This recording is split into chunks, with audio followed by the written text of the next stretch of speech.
Dunia terasa seperti kabut yang ditiup angin.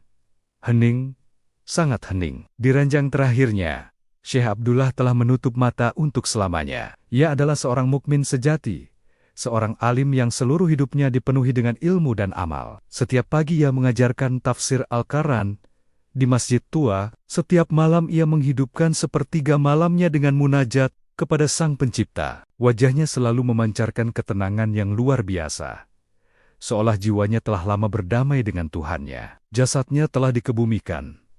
Tanah yang lembab dipadatkan di atasnya. Para pengantar jenazah satu persatu kembali ke rumah mereka, meninggalkan Syekh Abdullah sendirian di dalam liang yang sempit dan gelap. Namun, tiba-tiba, kegelapan itu pecah oleh sebuah getaran yang dahsyat. Bukan getaran bumi, melainkan getaran yang menembus hingga ke inti roh. Di hadapannya, dari arah kaki, muncul dua sosok yang menjulang tinggi, sangat berwibawa, dan memancarkan aura yang tak dapat digambarkan oleh lisan manusia. Mereka adalah Munkar dan Nakir, dua malaikat yang bertugas untuk menguji setiap hamba di alam kubur. Wajah mereka tampak begitu tegas, tanpa senyum sedikit pun. Namun, anehnya, tak ada sedikit pun rasa gentar yang muncul di hati Syekh Abdullah. Justru, hatinya dipenuhi dengan ketenangan yang dalam. Layaknya seorang murid yang siap menghadapi ujian akhir dari gurunya yang paling ia cintai dan hormati. Malaikat Munkar, yang suaranya terdengar seperti guntur yang tertahan, mengajukan pertanyaan pertama yang paling menentukan. Siapakah Tuhanmu? Dengan suara yang tenang dan jelas, suara yang dulu sering ia gunakan untuk melantunkan iyat-iyat suci, Syekh Abdullah menjawab, Tuhanku adalah Allah yang Maha Esa, yang tiada sekutu baginya. Malaikat Nakir kemudian maju selangkah. Sorot matanya yang tajam seolah menuntut kepastian mutlak. Ia bertanya, apa agamamu? Syekh Abdullah menjawab dengan mantap dan tanpa ragu. Agamaku adalah Islam. Agama yang diridhoi oleh Allah sebagai satu-satunya jalan hidup yang benar. Lalu, pertanyaan ketiga, pertanyaan yang menjadi pembeda antara keselamatan dan penyesalan, dilontarkan oleh malaikat Munkar. Siapakah laki-laki yang telah diutus kepadamu ini?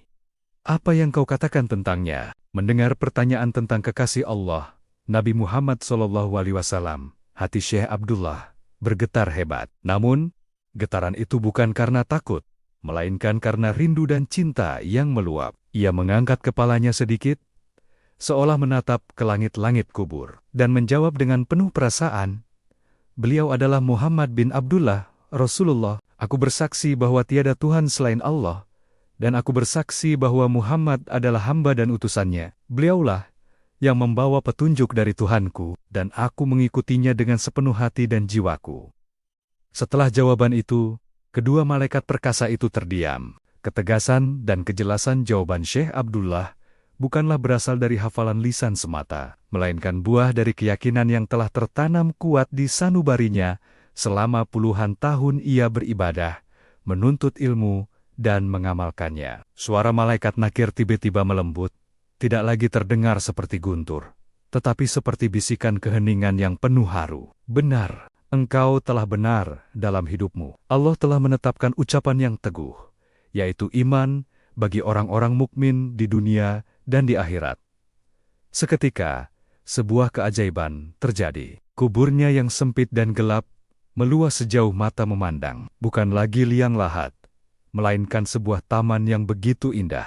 Cahaya lembut menerangi sekelilingnya, dan semerbak wangi surga mulai tercium, memenuhi setiap sudut ruang. Munkar dan Nakir kemudian berkata serempak, istirahatlah, wahai hamba yang saleh. Tidurlah seperti tidurnya pengantin yang sangat dicintai. Sampai hari kebangkitan kelak, Syekh Abdullah merebahkan tubuhnya dalam ketenangan yang hakiki. Ia merasakan kedamaian yang belum pernah ia rasakan sebelumnya di dunia. Kuburnya kini telah menjadi Raudah min Riyadil Jannah, sebuah taman dari taman-taman surga. Ia telah berhasil melewati ujian pertamanya, dan kini ia menanti dengan penuh harap dan rindu pertemuan terakhir dengan kekasihnya, Sang Pencipta semesta alam. Semoga kisah ini menjadi pengingat dan inspirasi bagi kita semua untuk senantiasa mempersiapkan diri. Terima kasih telah menyimak.